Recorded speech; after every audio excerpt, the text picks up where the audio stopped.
नमस्कार, स्वागत है आप सभी का। मैं हूं आपके साथ श्रवण तंबोली। बुलेटिन की शुरुआत करते हैं बड़ी खबर के साथ। रायपुर से बड़ी खबर, जहां कांग्रेस विधायक दल की बैठक स्थगित हो गई है। कल होने वाली, आपको बता दें कि बैठक स्थगित हो गई है। कल कांग्रेस विधायक दल की बैठक होने वाली थी, अब 31 मई को विधायक दल की बैठक होगी।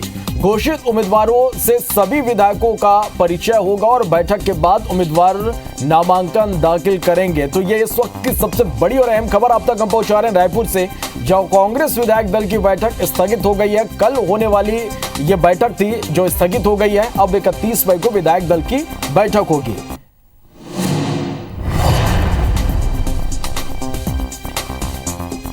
तो रायपुर से ये इस वक्त की बड़ी खबर, कांग्रेस विधायक दल की बैठक स्थगित हो गई है। आपको बता दें कि कल कांग्रेस विधायक दल की बैठक होने वाली थी, अब 31 मई को विधायक दल की बैठक होगी। घोषित उम्मीदवारों से सभी विधायकों का परिचय होगा और बैठक के बाद उम्मीदवार नामांकन दाखिल करेंगे। चलिए, राजेश मिश्रा हमारे संवाददाता फोन लाइन पे जुड़ा। राजेश, क्या कुछ अपडेट इस पूरी खबर पर?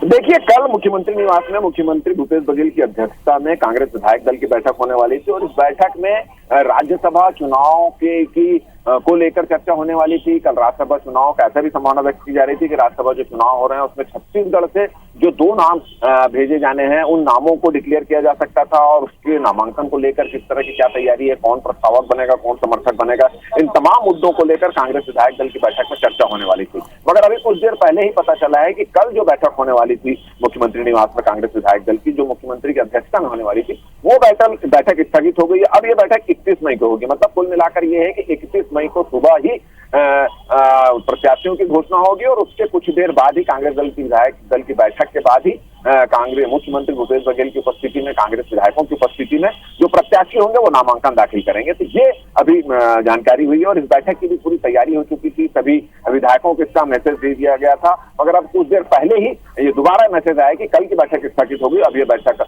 31 तारीख को होगी। जी चलिए, बहुत शुक्रिया राजेश इस पूरी जानकारी के लिए। चलिए बढ़ते आगे। छत्तीसगढ़ से राज्यसभा की 2 सीटों के लिए नामांकन के 31 मई को आखिरी दिन है। आज 2 दिन पहले तक कांग्रेस ने अपने प्रत्याशी घोषित नहीं किए। अभी सभी दावेदार अपनी अपनी कोशिश में लगे हुए हैं। 3 दावेदारों ने तो कांग्रेस के राष्ट्रीय अध्यक्ष सोनिया गांधी को पत्र तक लिखकर राज्यसभा में भेजे जाने की गुजारिश की है। मोहन मरकाम ने दिल्ली में हाईकमान से मीटिंग कर राज्यसभा के उम्मीदवारों को लेकर चर्चा की। चर्चा है कि प्रदेश के एक नेता ने हाईकमान को एडवोकेट जनरल सतीश चंद्र वर्मा, टामन सोनवानी, मुख्यमंत्री के सलाहकार विनोद वर्मा का नाम सुझाया है। राष्ट्रीय अध्यक्ष आदरणीय सोनिया गांधी जी से कल शाम को मुलाकात हुई और हम छत्तीसगढ़ की बात हाईकमान के पास रख दी है और जो भी निर्णय लेने का अधिकार हाईकमान को है। हाईकमान जो भी निर्णय लेगा, छत्तीसगढ़ कांग्रेस परिवार उसको मान्य होगा। नामांकन को लेकर चर्चा होगी। अगर डिक्लेरेशन आज या कल हो जाता है तो मुझे लगता है कल या 31 तारीख को विधिवत नामांकन करेंगे। जो राज्यसभा के नामांकन 31 तारीख को और राज्यसभा के सदस्य इसको डिक्लेयर करेगी पार्टी हाईकमान कांग्रेस से, तो कल उनके साथ वहाँ बैठक वो भी आ सकते हैं, उनके साथ परिचय होगा और जो भी उनके साथ कार्यक्रम करने आगे, नामांकन भरने आगे की क्या प्रक्रिया रहेगी उसके हिसाब से बैठक है। इसके बारे में तो मैं अभी कुछ नहीं बोल सकता हूँ क्योंकि हाईकमान का मामला है और हाईकमान जिसका भी नाम तय करेगा हम सबको मंजूर है। बढ़ते आगे। आज केशकाल में मुख्यमंत्री भूपेश बघेल की पत्रकार वार्ता आयोजित की गई, जहां सीएम ने चिटफंड कंपनी में फंसे राज्य के लाखों लोगों के पैसों को लेकर कहा कि छत्तीसगढ़ देश का पहला राज्य है जो निवेशकों के पक्ष में फैसला लेते हुए पैसा वापस दिलवा रहा है। हमारी सरकार ने कलेक्टर एसपी को निर्देश दिया है कि चिटफंड कंपनी के डायरेक्टरों के खिलाफ कार्रवाई की जाए, साथ ही संपत्ति को कुर्क कर निवेशकों का पैसा वापस दिलवाया जाए। तो वहीं राज्य में बढ़ते धर्मांतरण को लेकर सीएम भूपेश ने कहा कि सरकार धर्मांतरण की शिकायत मिलने पर तत्काल कार्रवाई करती है। सीएम ने कहा कि भारतीय जनता पार्टी के शासनकाल में सबसे ज्यादा चर्च राज्य में बने हैं। लेकिन छत्तीसगढ़ पहला राज्य है जहां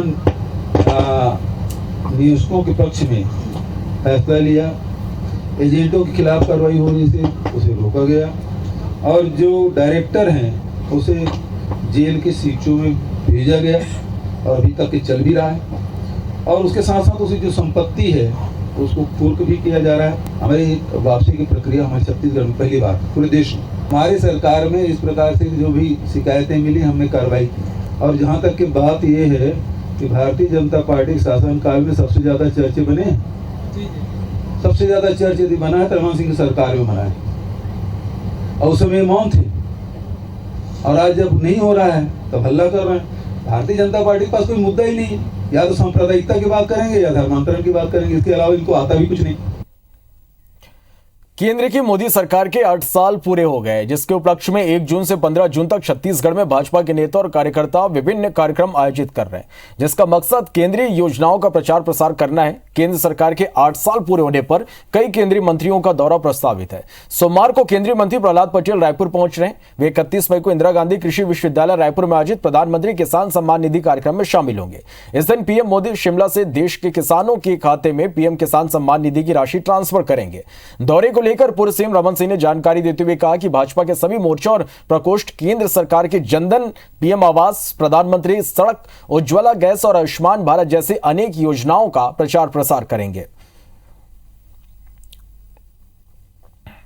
8 साल विकास के मोदी जी के कार्य योजना के, इसको जन जन तक पहुंचाने के लिए बूथ स्तर तक हम जाएंगे और एक एक कार्य योजना पे जो 8 साल में बड़े अचीवमेंट हुए हैं उनको लेकर चर्चा करेंगे। सैकड़ों योजनाएं हैं जिसको जन जन तक पहुंचाने का काम और दायित्व हमारा है। केंद्रीय मंत्री आएंगे क्या इस कार्यक्रम? केंद्रीय मंत्री भी आएंगे और केंद्रीय मंत्री कार्यक्रम में सम्मिलित होंगे।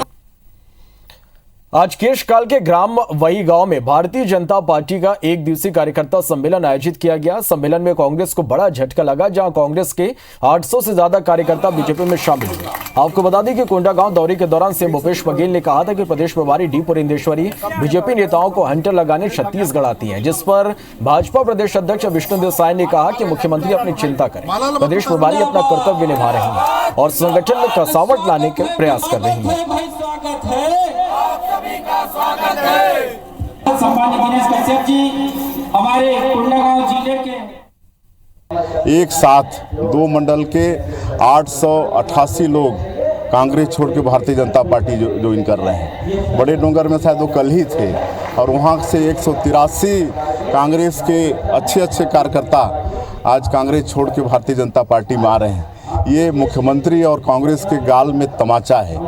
आज उनको अपना घर देखना चाहिए, न कि हम लोगों की पार्टी में वो ताक झांक करें। चलिए बढ़ते आगे। और इस बीच पत्तलगांव से बड़ी खबर, आकाशीय बिजली की चपेट में आए 10 लोग, 3 लोगों की मौत हो गई है, 7 लोग घायल हैं। घायलों का शंकरगढ़ अस्पताल में इलाज जारी है। भंडरापाट क्षेत्र के बुरजुडी गांव की ये पूरी घटना है। तो बड़ी खबर है पत्तलगांव से, जहां आकाशीय बिजली की चपेट में 10 लोग आ गए, 3 लोगों की मौत हो गई है, 7 लोग घायल हैं। घायलों का शंकरगढ़ अस्पताल में इलाज जारी है। रमेश हमारे संवाददाता फोन लाइन पे जुड़े हैं। रमेश, बड़ी खबर है, क्या कुछ जानकारी इस पर? ये आज शाम को अचानक मौसम का मिजाज बदल गया था। इसकी वजह से जशपुर जिले के पंडरापाट क्षेत्र में भी आंधी तूफान और उसके बाद में तेज बारिश शुरू हो गई थी।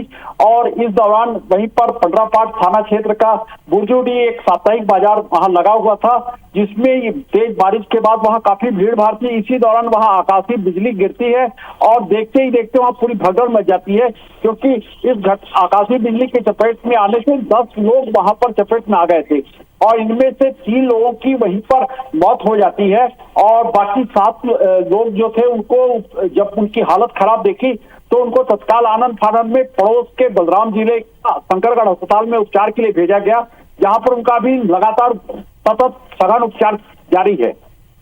चलिए, बहुत शुक्रिया रमेश पूरी जानकारी के लिए। चलिए बढ़ते आगे। सेक्स वर्कर्स के साथ अपराधियों जैसा बर्ताव न करके उनके साथ सम्मान के साथ व्यवहार किए जाने के सुप्रीम कोर्ट के आदेश का देश भर के साथ छत्तीसगढ़ की सेक्स वर्कर ने भी खुशी जताई। फैसले में पुलिस के व्यवहार को भी संवेदनशील होने पर जोर दिया गया। आखिर क्या है पूरा मामला, देखिए इस रिपोर्ट में।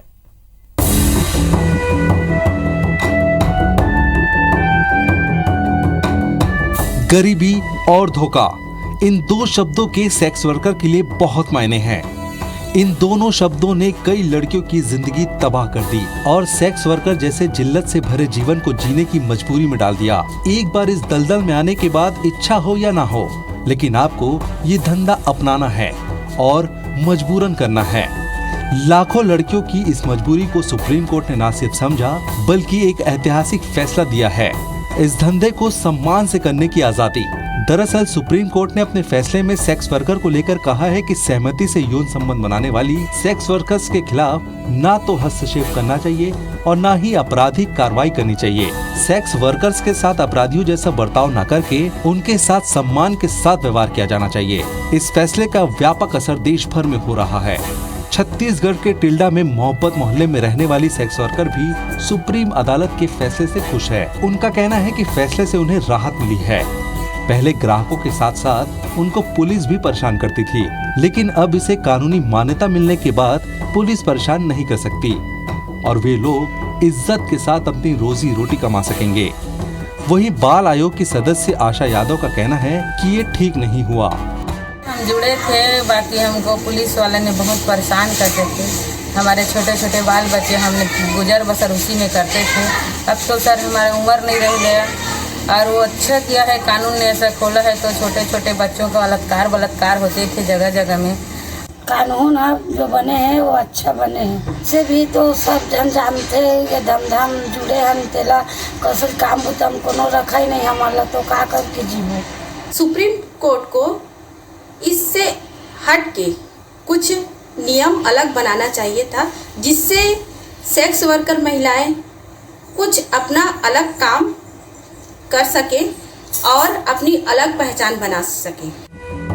सेक्स वर्कर के धंधे में उतर चुकी लड़कियों के साथ पुलिस का रवैया हमेशा सवालों के घेरे में रहा है। पुलिस की मनमर्जी पर सुप्रीम कोर्ट के इस आदेश ने लगाम जैसी लगा दी है। अदालत ने पुलिस को संवेदनशील होने की अपील करते हुए कहा है कि ये देखा गया है कि सेक्स वर्कर्स के प्रति पुलिस का रवैया अक्सर क्रूर और हिंसक होता है, इसलिए पुलिस को सेंसिटिव होने के साथ साथ सेक्स वर्कर को सम्मान की नजर से देखने की जरूरत है। अदालत ने सेक्स वर्कर के कई अधिकारों को लेकर स्पष्ट आदेश दिए हैं, जैसे उनके बच्चों को सम्मान से जीने का अधिकार है, उनका आधार कार्ड बनना चाहिए। सुप्रीम कोर्ट के आदेश को लेकर दिल्ली में सेक्स वर्कर ने भी खुशी जताई है। हम तीनों जजों को धन्यवाद कहते हैं और जो उन्होंने हमारे बारे में इतना सोचा, आप सबके लिए हम धन्यवाद शुक्रिया अदा करते हैं। हम बहुत बहुत धन्यवाद तीनों जजों का करते हैं कि सुप्रीम कोर्ट ने भी हमारे बारे में इतना अच्छा सोचा है। ये हमारे लिए बहुत बड़ी खुशी है। ये अब जैसे हम अभी खुश है, जैसे हम अपना काम कर रहा है वही चाहते हैं, बस हम अपना खुशी से कर रहा है, जबरदस्ती तो नहीं है। हम तो यही चाहते थे जो हम कर रहे हैं कल जब हमारे बच्चों के ऊपर मत पड़े, वो अच्छा खासा कहीं भी रहे, हम बड़े कर देंगे, कुछ बन जाए, हम तो यही चाहते हैं। हमने दुख काटा है मगर फैमिली तो नहीं दुख करना चाहिए। सेक्स वर्कर के अधिकारों को लेकर एक पैनल बना था जिसने सुप्रीम कोर्ट को 3 सिफारिशें की थी। तस्करी की रोकथाम, सेक्स के काम को छोड़ने की इच्छा रखने वाली सेक्स वर्कर का पुनर्वास और सेक्स वर्कर्स के लिए अनुकूल परिस्थितियां जो सम्मान के साथ इस पेशे में रहना चाहती हैं। सुप्रीम अदालत ने इन तीनों सिफारिशों पर सहमति जताई। विशेषज्ञ भी मान रहे हैं कि सुप्रीम कोर्ट के आदेश ने सेक्स वर्कर्स कम्युनिटी के बीच एक बहुत अच्छा संदेश भेजा है। अब सेक्स वर्कर्स के साथ सम्मान के साथ व्यवहार किया जाना चाहिए, न कि अपराधियों या गैर नागरिकों की तरह। उम्मीद है आने वाला वक्त सेक्स वर्कर की जिंदगी में अहम बदलाव के साथ होगा। दिल्ली से शहजाद अहमद और टिल्डा से इंदर कोटवानी की रिपोर्ट। राजधानी रायपुर में जिला प्रशासन ने यातायात की समस्या को देखते हुए 4 स्थानों पर रैली, जुलूस, धरना और शोभा यात्रा पर प्रतिबंध लगा दिया। आमापारा से शास्त्री चौक, शारदा चौक से गुरु नानक चौक, जय स्तंभ चौक से कोतवाली चौक और कोतवाली से शक्ति बाजार आजाद चौक पर प्रतिबंधित यहां पर किया गया है। सुबह 9 से रात्रि 9 बजे तक जिला प्रशासन ने इन क्षेत्रों को धारा 144 यहां पर घोषित कर दिया है। रायपुर सराफा एसोसिएशन के अध्यक्ष हरख मालू ने बताया कि इन क्षेत्रों में प्रतिबंध लगाने के लिए कलेक्टर से मांग की गई थी, जिसके बाद कलेक्टर ने आदेश जारी किया। वहीं आदेश जारी होने के बाद इन क्षेत्रों में लोगों को ट्रैफिक जाम से राहत मिलेगी। वहीं जिला प्रशासन ने पहले ही बूढ़ा तालाब स्थित धरना स्थल पर 100 से अधिक लोग एकत्रित नहीं होने का आदेश जारी कर दिया है। इसके चलते उस क्षेत्र में जाम पर नियंत्रण लगा है। अब आदेश के बाद इन क्षेत्रों में लोगों को जाम से राहत मिलेगी। व्यापारियों को और आम नागरिकों को काफ़ी असुविधा हो रही थी, इसलिए हमने मांग की थी। उन्होंने इस संदर्भ में आदेश जारी कर दिया कि रायपुर के जयस्तंभ सराउंडिंग एरिया में रैली, शोभा यात्रा एवं जुलूस प्रतिबंधित किया गया है।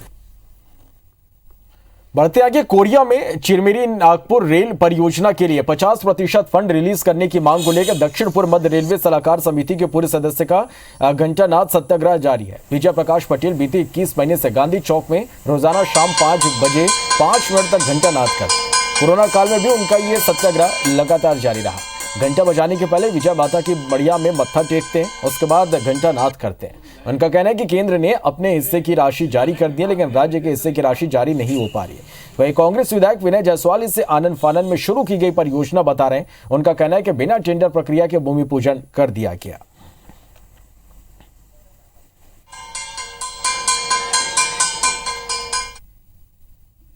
चलिए, इसी के साथ फिलहाल इस बुलेटिन में इतना ही। नमस्कार।